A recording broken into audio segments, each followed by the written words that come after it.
প্রিয় দর্শক, সাজ্জাদ কাদিরের প্রীতি নিন, শুভেচ্ছা নিন। এই মুহূর্তে আপনাদের সামনে কথা বলতে এসেছি ভারত যুক্তরাষ্ট্র সম্পর্ক উন্নয়নের পথে সুখবর আছে বাংলাদেশের জন্য। এই প্রসঙ্গটা নিয়ে আপনাদের সামনে এই মুহূর্তে কথা বলবো।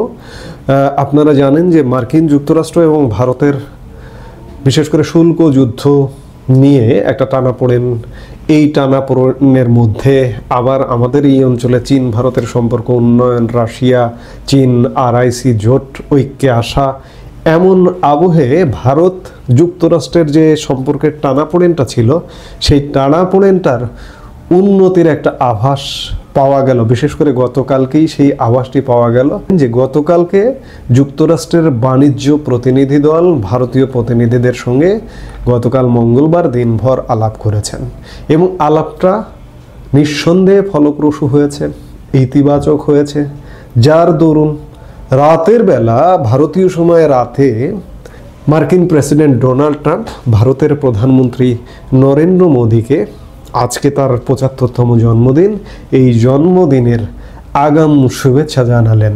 জন্মদিনের আগেই মোদীকে ফোন করে শুভেচ্ছা জানালেন মার্কিন প্রেসিডেন্ট ডোনাল্ড ট্রাম্প। মঙ্গলবার রাতে ভারতীয় সময় মোদীকে ফোন করেন ট্রাম্প। সমাজ মাধ্যমে সে কথা ভাগ করে নিয়ে মার্কিন প্রেসিডেন্টকে কৃতজ্ঞতা জানান মোদী। জন্মদিনের আগের রাতে শুভেচ্ছা বার্তা পেয়ে তার সমাজ মাধ্যমে ট্রাম্পকে ধন্যবাদ জানান প্রধানমন্ত্রী। তিনি লেখেন, ৭৫তম জন্মদিনে শুভেচ্ছার জন্য অসংখ্য ধন্যবাদ বন্ধু।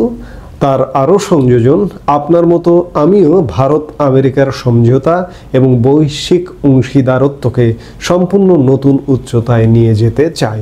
পাশাপাশি তিনি আরও লেখেন, রাশিয়া ইউক্রেন সংঘাতের শান্তিপূর্ণ সমাধানের জন্য আপনার উদ্যোগকে আমরা সমর্থন করি।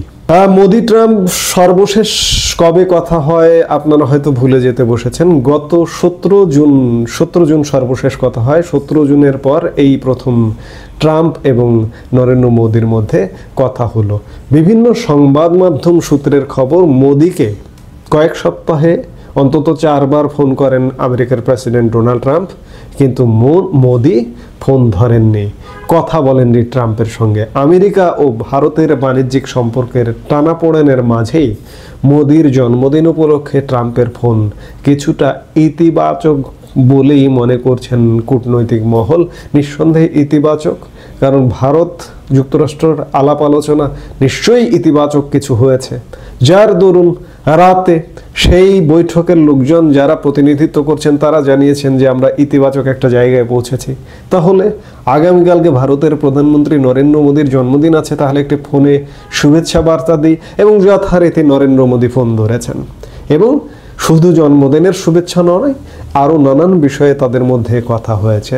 অর্থাৎ আমরা সম্পর্কের যে বরফ, সেই বরফটা ছিল, সেই বরফটা গলতে শুরু করেছে এটাই মনে করছি। এবং এই বরফ গলার ফলে আমাদের এই অঞ্চলে যে একটা বিশৃঙ্খলার আভাস ছিল, সেই আভাসটা কমবে বলেই আমরা মনে করছি। বিশেষ করে আমি বাংলাদেশকে এর সাথে ট্যাগ করছি, কারণ বাংলাদেশের সাথে ভারত অঙ্গাঙ্গিভাবে জড়িত, অঙ্গ দিয়ে জড়িত, চারপাশ দিয়ে জড়িত। সেই বাংলাদেশ, ভারতের কোলে বাংলাদেশে যদি মার্কিন কোনো তৎপরতা থাকে, আমি আজকে আরেকটি ভিডিওতে বলেছি যে এটি আমাদের এই অঞ্চলের ভারত চীন রাশিয়াকেও সহ্য করবে না। কাজেই বাংলাদেশে যে একটা রাহু গ্রাস পড়েছে, আজকে যদি ভারতের সাথে মার্কিন যুক্তরাষ্ট্রের সম্পর্ক ভালো থাকে, ভারত তার নিজের স্বার্থে হোক, এই অঞ্চলের নিরাপত্তার স্বার্থে হোক, এই অঞ্চলে অনাকাঙ্ক্ষিত ঘটনা ঘটবার পেছনে ভূমিকা রাখতে চাক না কেন, সেগুলোর জন্য হলেও মার্কিন যুক্তরাষ্ট্রকে এখান থেকে হটিয়ে দেবে। ভারতের একটা জিনিস আমার কাছে বারবার মনে হয় যে ভারত যুদ্ধবাজ নয়, ভারত শান্তিপ্রিয় একটি দেশ। ভারত কারো সাথে গায়ে পড়ে ঝগড়া করবে না, কেউ যদি পায়ে পড়ে ঝগড়া করতে আসে তাকে সাইজ করে দেবে। আপনারা দেখেছেন সাম্প্রতিক সময়ে পাকিস্তানকে সাইজ করেছে। ঠিক তেমনি বাংলাদেশকে তো প্রশ্নই আসে না, আর বাংলাদেশকে যদি কোনো সাইজ করতেও আসে, বাংলাদেশের কী বা করার আছে, বাংলাদেশের কী বা শক্তি আছে? পাকিস্তান প্রোটেক্ট করেছে, সামরিক শক্তিতে পাকিস্তানের একটা অবস্থান কিছুটা হলেও আছে। অন্যান্য দিক দিয়ে বাংলাদেশের থেকে বহু পেছনে, কিন্তু বাংলাদেশ কিভাবে প্রোটেক্ট করবে? অত দূর যেতে হবে না। এই জন্যই বলছি যে বাংলাদেশের জন্য নিঃসন্দেহে সুখবর।